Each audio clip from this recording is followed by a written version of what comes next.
They say once you do a track day or a race, you're automatically going to want to do a second one. And in Dave Roper's case, he filled in on a race he wasn't even planning on doing, and then he's been hooked ever since. And just for context, that was in the early 70s, and Dave has raced at least once a year every year since then. You can do the math. That amount of racings earned Dave some pretty impressive notches in his belt, most notably winning the 1984 Senior Historic TT with Team Obsolete at the Isle of Man. Yeah, that Isle of Man. And he was the first American to win a race there. But he doesn't spend too much time looking back.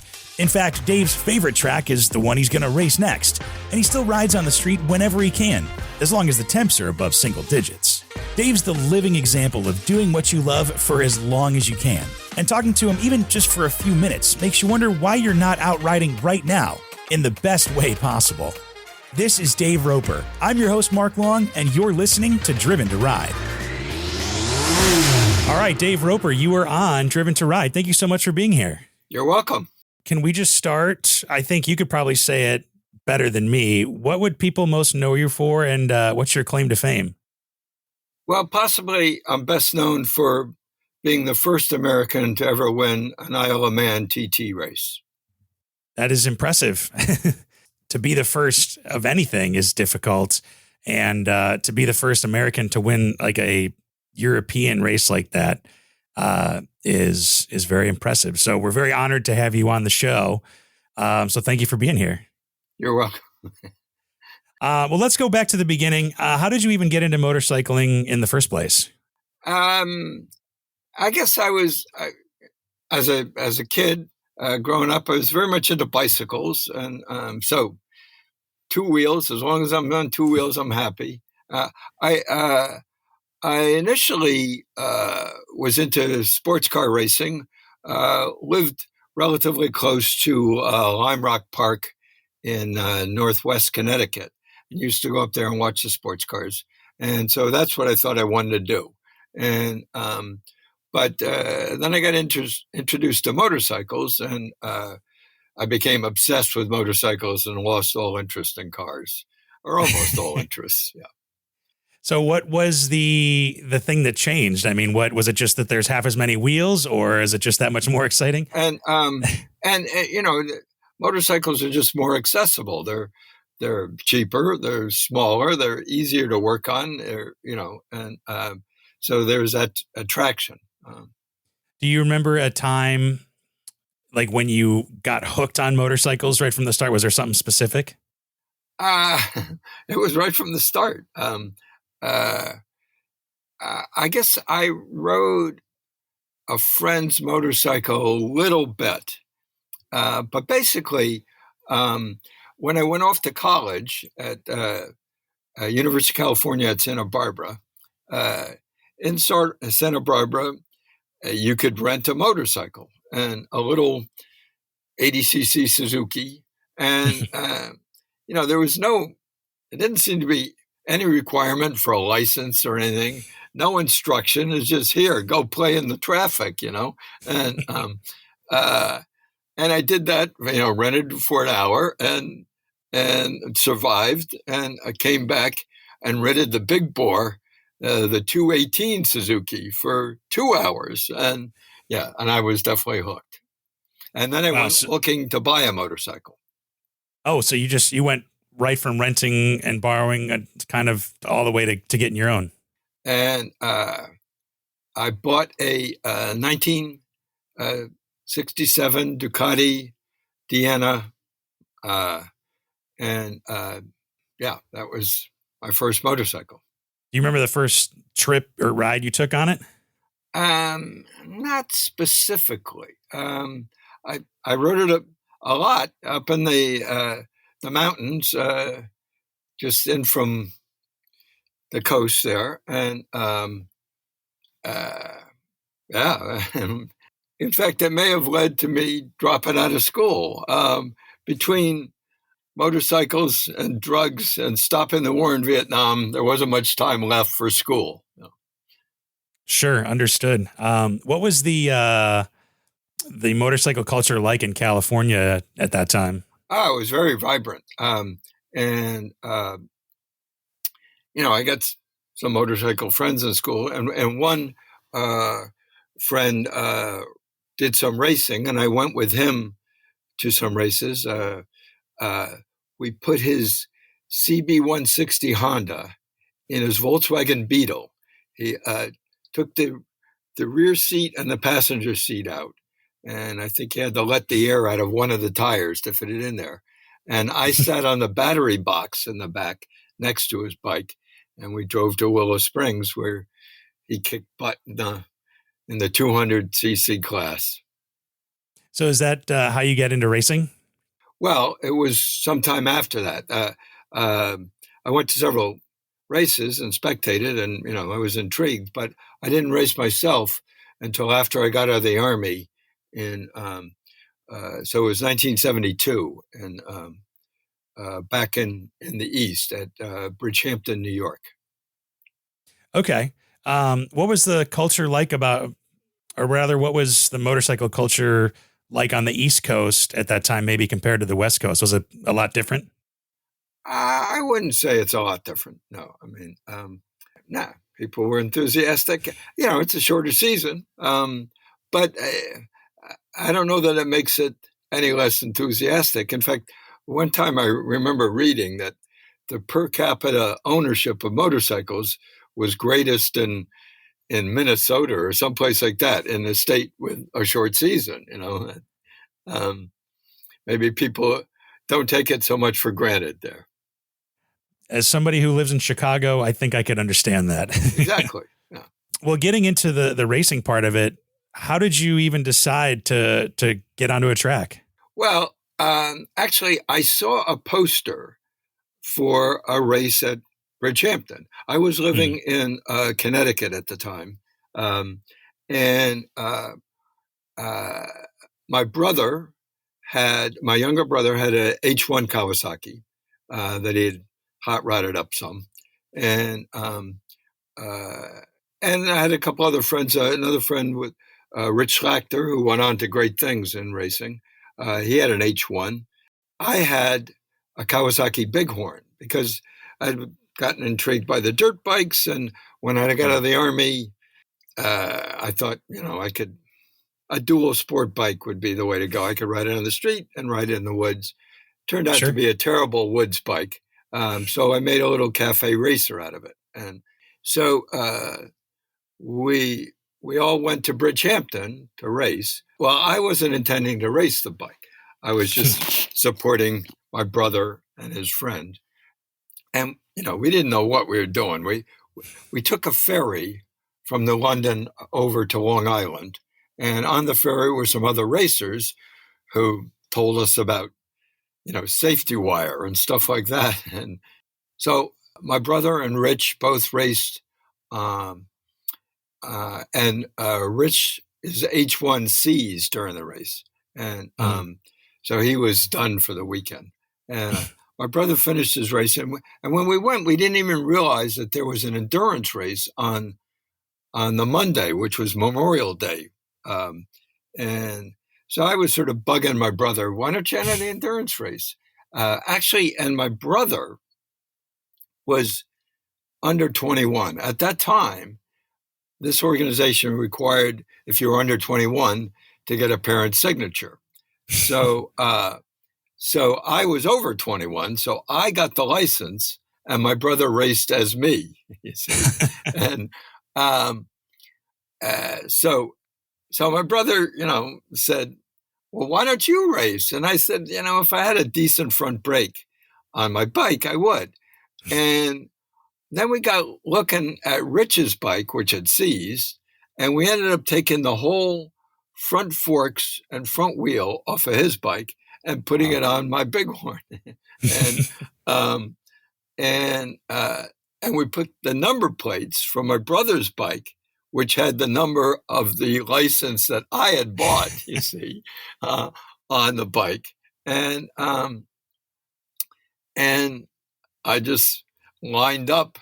I got a few laps of practice and lined up for the start of the race. And it was a Le Mans start, running across the track and hopping on the bike. And so they were, gridding people in their start positions. and okay, you go here, you go there. And I was the last one there. And they said, we don't have you on the list there. Did you enter? And I said, of course I entered, and they said, oh, there must be some mistake. I'm sorry. Do you mind just starting at the back here? And, oh, all right, I'll start at the back, And so we started the race, and, the bike wasn't fast on the straightaways because it was geared very short and it was a small bike. But I passed a few people in the corners, and come the third lap, the motor seized, locked up solid. My mind seized, and I crashed, sky ground, and ended up being taken to the hospital. Spent the night in the Southampton hospital with a little blood in my urine, and I was hooked, man. This was for me. This was really it. So the next race I did, I got a second place. So now I'm really hooked because I'm going straight to the World Championships, Right. Well, let's back up a quick second. So your first race, 3 laps, engine seized, your mind seized, you go to the hospital, you're peeing blood, and you can't wait to do it again. Exactly. Okay. Well, that makes sense then why you haven't stopped racing, right?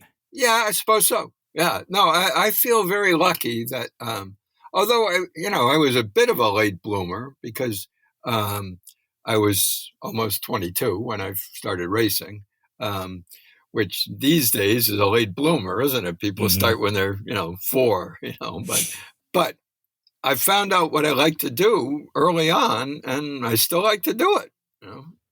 Yeah, you haven't stopped at all, have you? Not at all. I haven't missed a year since May, Memorial Day, 1972. And probably haven't gone more than 5 months without racing since then, basically, the winter season or an injury or something like that, But, yeah, like you said, you find out what you like to do and just do it as much as you can, which is awesome. Well, let's skip ahead a little bit. How did you end up at the Isle of Man TT? Were you involved with Team Obsolete first, or I think it was all together, right? Now, actually, the first time I went to the Isle of Man was before I was involved in Team Obsolete. Okay. I was working at a shipyard in Groton, Connecticut, where they build the nuclear submarines, and I was a pipe welder there, and I had been selected for this team to go overseas and do sort of mini overhauls on the submarines to stretch it out longer between the major overhauls. And this overhaul was in Holy Loch, Scotland. There was a Navy base there, and American submarines were stationed there. And so I went over to the job a little early. I bought a Norton Commando in Hamilton, Scotland, and rode it down to Liverpool and took the ferry over to the Isle of Man to spectate at the Manx Grand Prix in 1974. It was the overnight ferry. So we left at 11 or midnight and arrived at Douglas at 6 a.m. And I had a couple of Brits had taken me under their wing on the ferry. One had a Triumph Speed Twin, and the other had a Velocette Viper.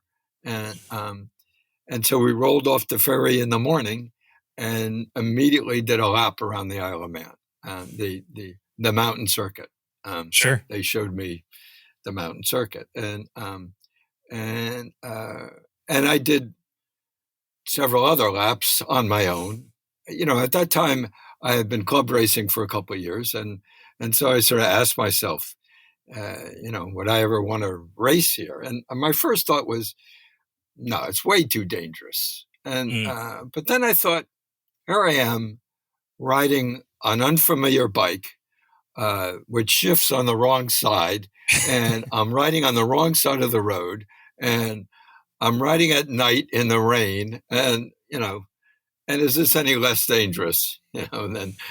So I just sort of, put off any decision about whether I'd want to race there. But so then years later, when I was involved in Team Obsolete, Rob Iannucci sold a 350 Aramaki to a British guy and he talked the British guy Paul Barrett into coming to Daytona, racing the bike at Daytona before taking it home, and so we became friendly with Paul, and Paul had raced at the Isle of Man several times, and he suggested that I race there and that he would set up a bike for me, a 350 Aramaki, and so that's what happened in 1982.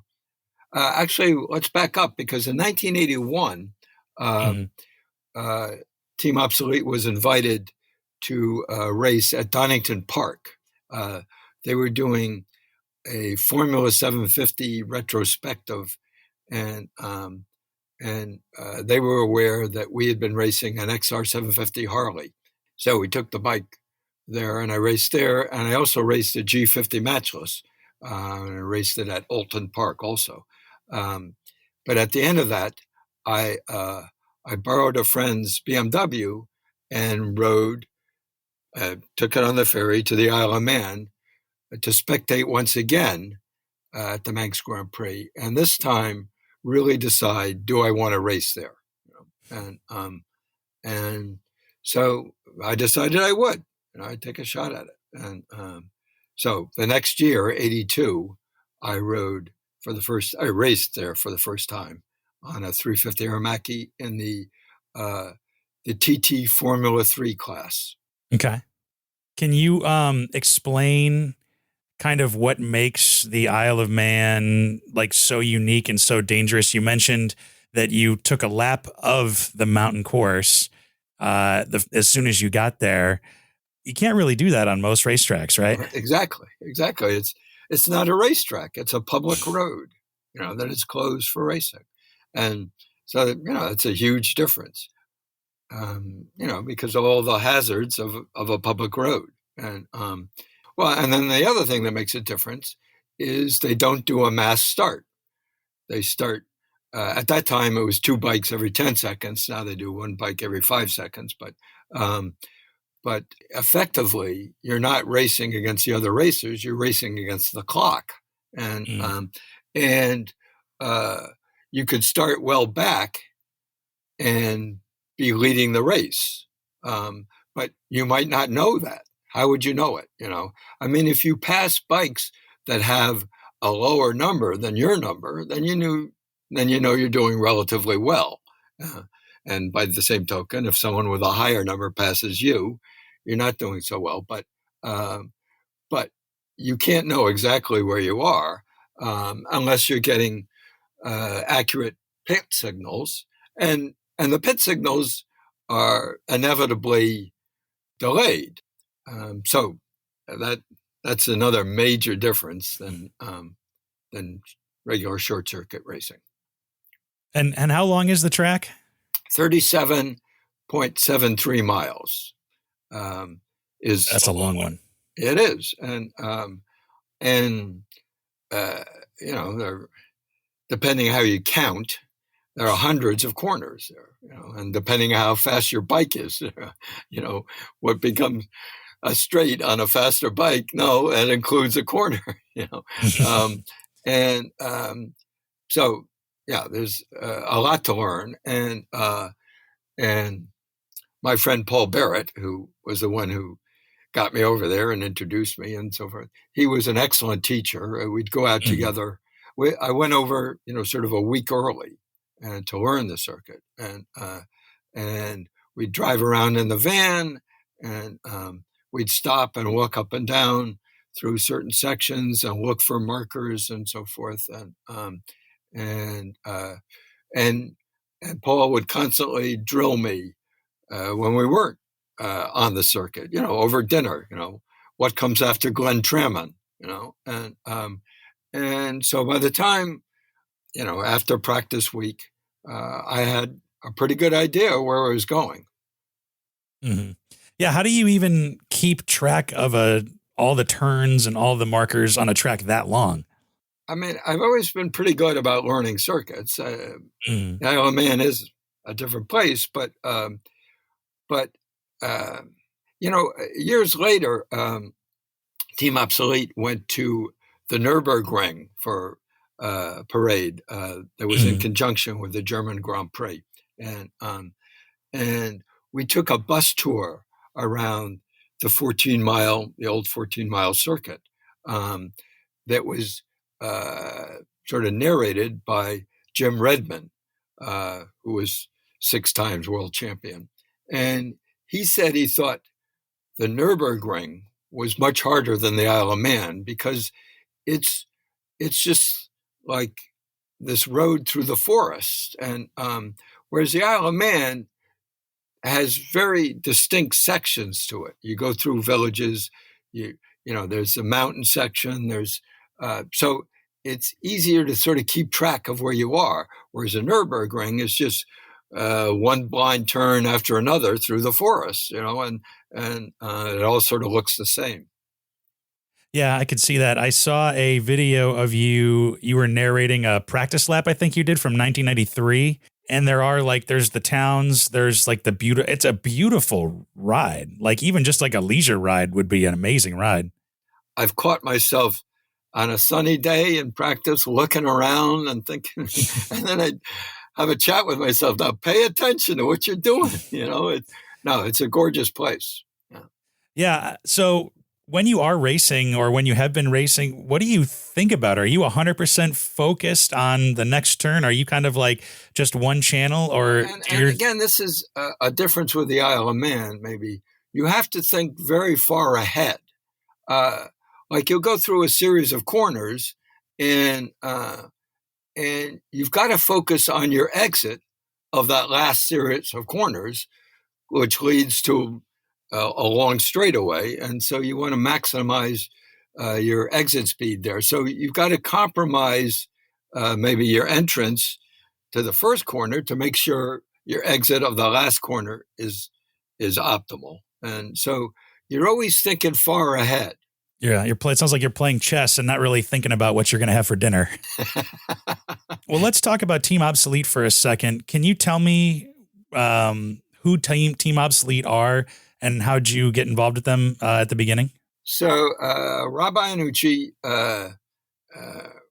started Team Obsolete and became obsessed with the Matchless G50. And bought one and then bought a AJS 7R and had a few bikes and he had been in the Peace Corps in Jamaica and Barbados and was introduced to the British tradition, them being former British colonies. And he had bought a Norton Commando and so forth. And so in 1978, he had bought the Norton Challenge, the Cosworth designed. It was sort of Norton's last gasp. He took it to the Bridgehampton racetrack, and there he got Kevin Cameron to help him get it running. And at that time, Kevin was working with our friend Rich Schlachter, who was chasing the U.S. Road Racing Championship, and so Rob asked Rich if he would parade the bike during the lunch break, and Rich initially agreed, but then his last practice was just before the lunch break, and his first race was just after the lunch break, and he decided he didn't want to mess up his mind by riding, an unfamiliar bike, and so Kevin suggested that Rob asked me if I would do it. We had never actually formally met. We were sort of vaguely aware of each other because each of us was riding sort of oddball British bikes in the club. So that was the first time I met Rob and rode one of his bikes. And then after that, he asked me if I'd like to race his 7R in a club race. It was the the American Association of Motorcycle Road Racers, AMAR, we called it. And they had a what they called Formula 4, which was for the smaller bikes. And so AJS 7R, 350cc single from 1962, fit in that class. And I had fun and did relatively well. And Rob, who had been racing himself, enjoyed seeing me go fast on his bike, and quickly he retired from racing and took on the role of sort of team manager. So that's how it started in 1978. Okay. Going back to the Isle of Man for a minute, did you know when you were racing, like towards the end, that you were going to win, or was it like an after the fact thing? Because you said you're racing against the clock. Yeah. We had talked about this before the race. And I didn't want any pit signals telling me that. I didn't want to know that I was, a few seconds behind the lead and therefore try too hard. And I didn't want to know that I was 30 seconds in front of the lead and then start to goof off. I just wanted to go my own pace. Now, I had raced at the Isle of Man a couple of years before this. When I rode in 82 on the 350 Aramaki, I did finish the first race, and which I was chuffed. And then in 83, I went back and rode in the Formula 1 and Formula 2 races, and then went back again in 83 for the first Classic Manx Grand Prix. They started a vintage race at the Classic Manx, which is, the same mountain circuit, but it's sort of national level, amateur level racing there. And I was among the quickest in practice for the Classic Manx. In the race, apparently the motor sucked in a stone and bent a valve, and it lost, 1,000 RPMs. And so I finished 9th or something like that in the race. But we knew we had, when we went back in 80, that first Classic Manx race in 83 was a big success. So they decided to do a historic race at the TT in June of 84. So we had an air cleaner on the bike to make sure we couldn't inhale anything, and some other changes. And we knew we had a fast bike, and I was among the fastest in the practice. And so we knew it was a possibility. And I decided I didn't want any pit signals. But on the last lap, I could notice spectators around the track sort of waving their program. And when I came out of the gooseneck, there was somebody holding up a number 1 sign for me. Now, you got to take it with a grain of salt, because we had even heard stories about teams giving disinformation to another rider, So, but I thought I must be doing pretty well. And but again, you don't know. In fact, after I finished, they had to wait for other bikes to come in to see that I had actually won. Because I think I started a number 6, and so number 30 could have gone faster, whatever. So there was a delay, but in fact I had won. And in the meantime, they were trying to figure out, was I the first American to win a TT race? Because in 1911, Indian motorcycles finished 1st, 2nd, and 3rd in the race. And but the riders were British. And Jake DeRozier had come over, and he was arguably an American or arguably a Canadian, but he didn't finish. He had crashed in the race, and Yeah, and was determined that I was indeed the first American to win a TT race. What was that like when you found out? It was, it was pretty heady. It was definitely the high point of my career, and it's been all downhill ever since. Um, um, I on the one hand, I think in a way there's too much nationalism in racing, and it's not the country that won the race; it's the individual and the team and so forth, and the Isle of Man particularly, for someone from overseas, it's a very difficult thing to do to create up a bike and ship it over there with sufficient spares and so forth, and to find a place to work out of and to learn the circuit and so forth. It's a big undertaking, and and I was able to do that because of Team Obsolete. So it was a very heady thing, and it's something to be proud of. But also, it has a lot to do with chance, and that race, that the 1984 Senior Historic TT.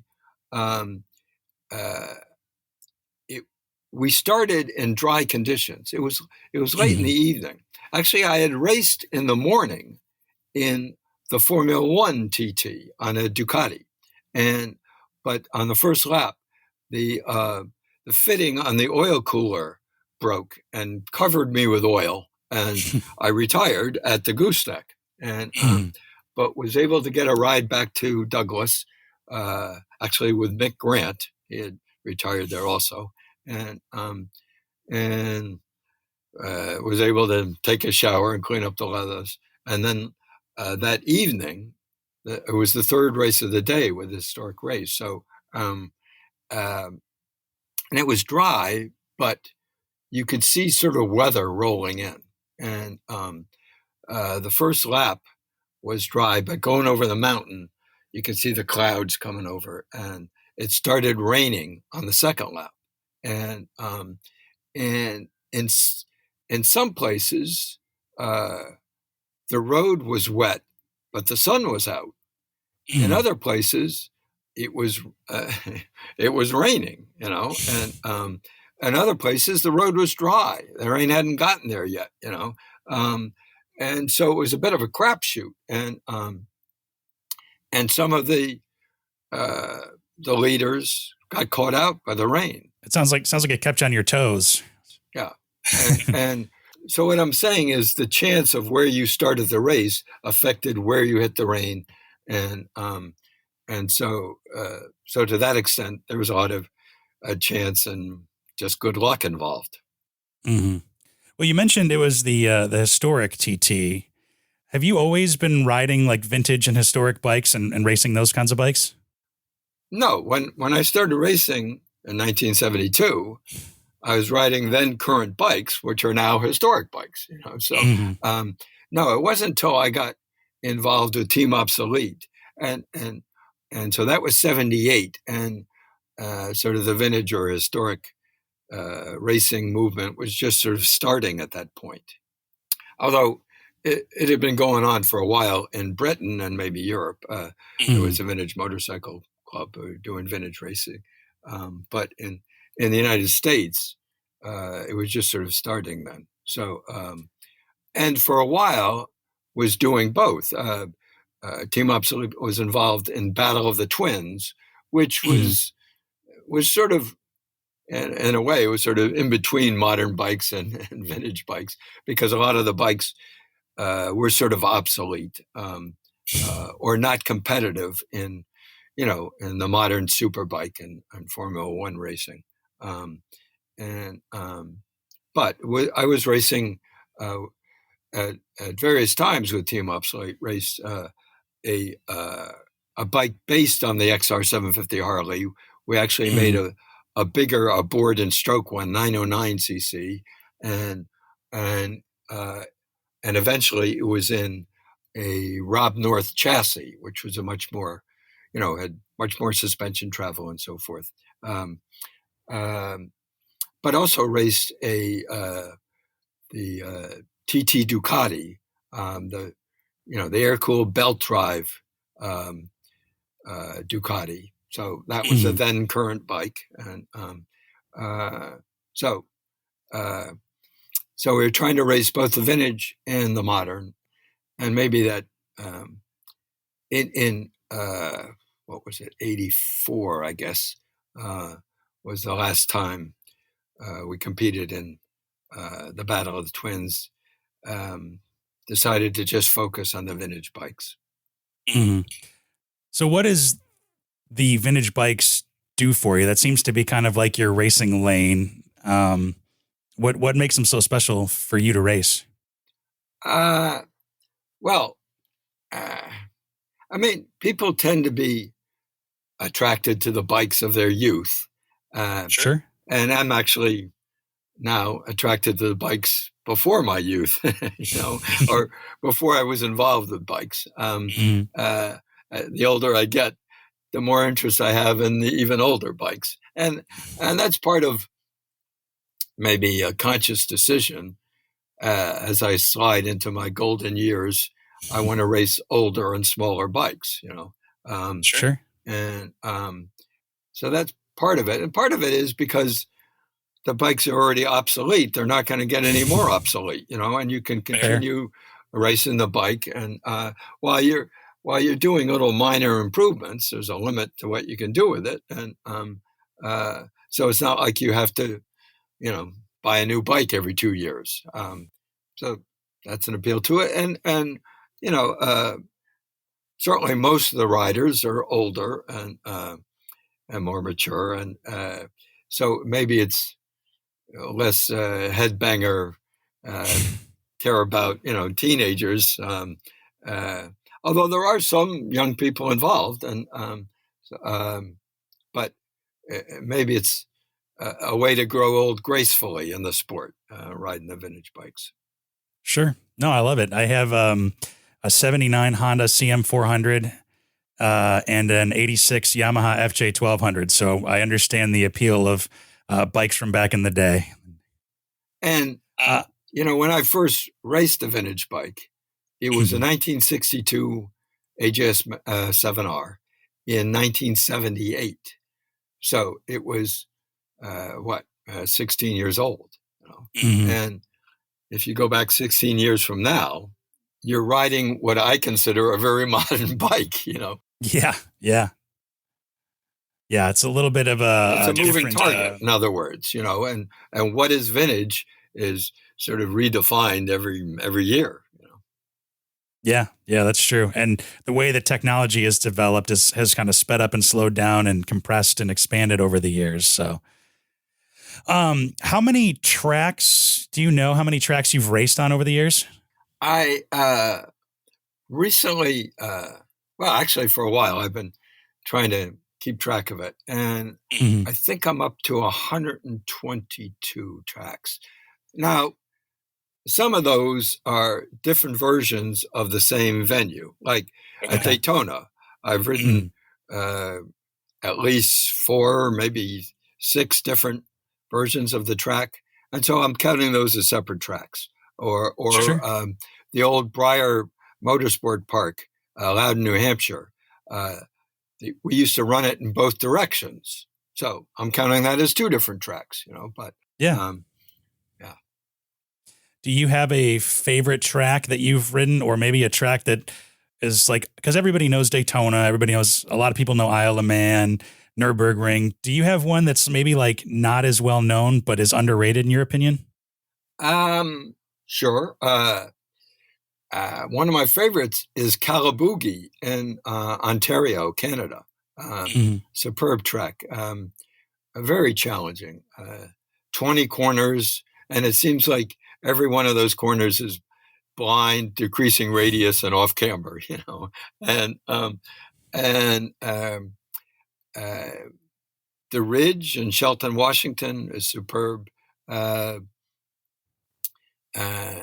VIR at Ohio, Cadwell Park in England. Often my favorite track is the last one I raced at. That's a good way to live. Yeah. When you're racing or over the course, of your very storied career racing, have you ever gotten scared when you're racing, or are you going too fast to even worry about it? Yeah. I guess I've gotten scared. You go, whoa, but I mean, your choice then is either pull off and quit racing or to focus on the next corner. And so it's like the sort of a brief flash of adrenaline and then carry on, Yeah. So it passes as fast as it comes. It's almost like you don't even have time to think. Talking about not throwing in the towel and keeping going towards the next turn, what's kept you racing this many years? I love doing it.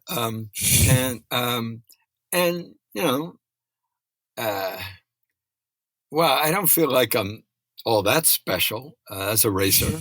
I've had some success and that's always good. And I don't know, I just love doing it. And I guess, I've sort of arranged my life so I can continue to do it. In a way I've made sacrifices to, I'm not married. I don't have any children, and I love, the social aspect of it.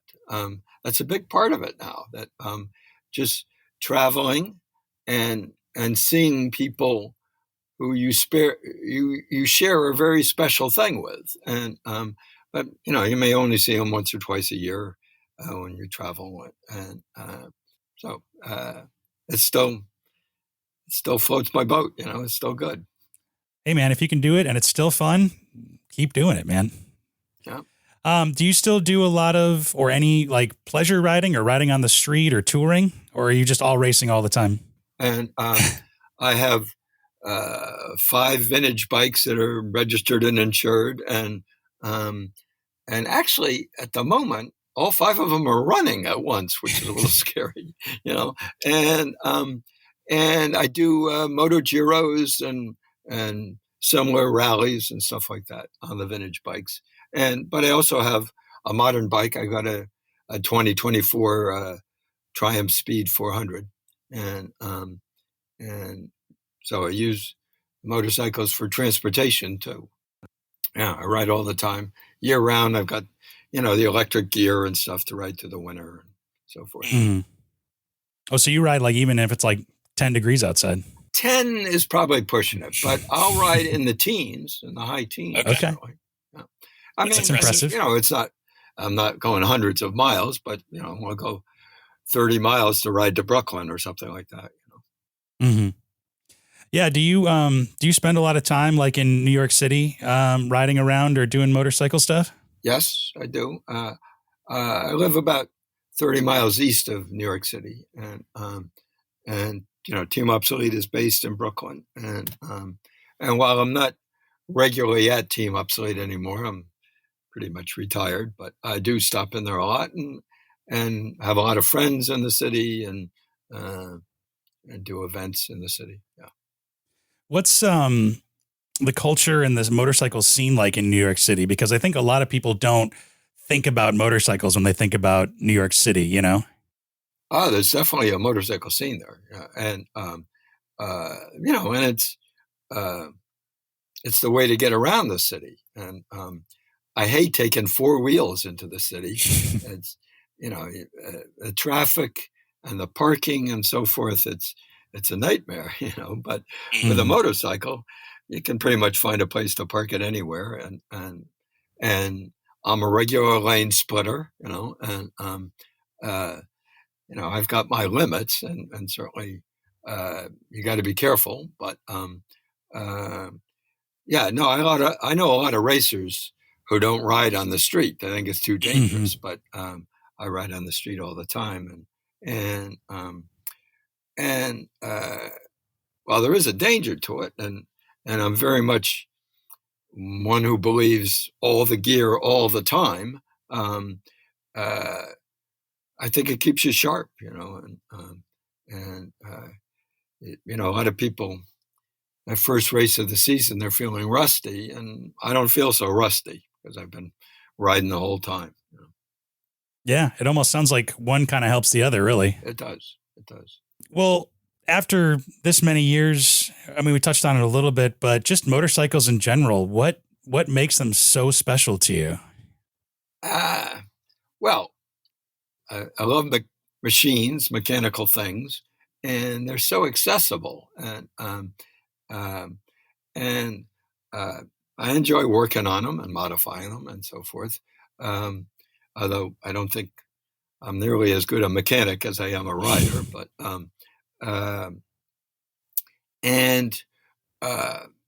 I think they're sort of the perfect blend of the sensual and the cerebral. Racing, you got to think about it and think about the machine and preparation machine and the racing and so forth. But also it's very sensual. The actual, like driving a car, you turn the wheel, which turns the shaft, which turns, the pinions, which turns the, and you're very removed. Or in a motorcycle, you just move your body. It's very sensual, and that leaning, and the scenery rushing by, and the wind, and so to me, it's a lovely combination. Well, I think that's a perfect way to end, Dave. So thank you so much for your time and sharing your stories, and can't wait to see what this season's coming up for you. All right, very good. All right, thanks. Talk soon. Very good. Bye. Thanks for listening to Driven to Ride. Interact with us and check out full unedited conversations, photos, interviews, video interviews, plus other goodies on YouTube or Instagram at Driven to Ride Podcast. Or you can check us out at driventoridepodcast.com. And make sure you leave us a rating and review from wherever you get your podcasts, too. If you have an idea for an episode or a guest, or you want to invite us out on an adventure, email us, hello@driventoridepodcast.com. Driven to Ride is wholly owned by Flint Rock LLC, made possible with help from Matthew Miles, and written, hosted, and produced by me, Mark Long. We'll see you out there.